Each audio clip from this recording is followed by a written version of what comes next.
And I know it's maybe a sore topic to talk about, but I got to ask you about the 2012 NFC Championship versus the 49ers. And I actually remember um, being at that game and seeing you line up at tight end a couple times. If correct me if I'm Yeah. wrong there. But Yeah, you as, did.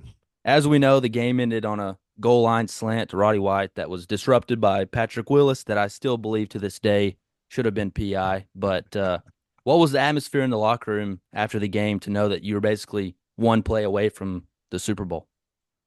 It's downtrodden to say the least. That was a good 49ers team under Jim Harbaugh, and they were at a good place, but we felt like we had the talent to make that run. We were a good team that year. And, the NFL, it is what it is. The dynasties are few and far between. Sometimes when you get that close, you wonder if it'll ever happen again. And I remember talking to some of my veteran teammates and them just kind of saying it's really hard to get to this point. It was the farthest anybody in that locker room had ever been in their career.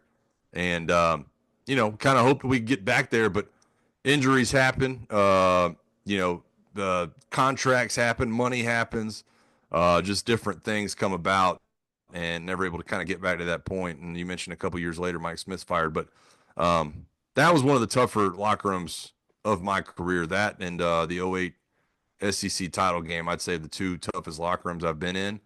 And you just wonder what you could have done differently. In my case, like you said, I was playing a lot of tight end that day.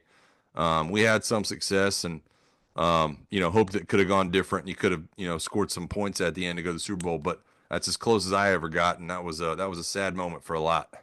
I felt bad for Tony because he retired that next year, or that was his He final came game. back. Yeah, he came back the following year to try to make one more run. We weren't able to do it. And, yeah, he had to hang him up after that, but I'm with you. I still feel bad about that to this day. That's a guy that deserves a Super Bowl ring. There's no doubt. Oh yeah, for sure.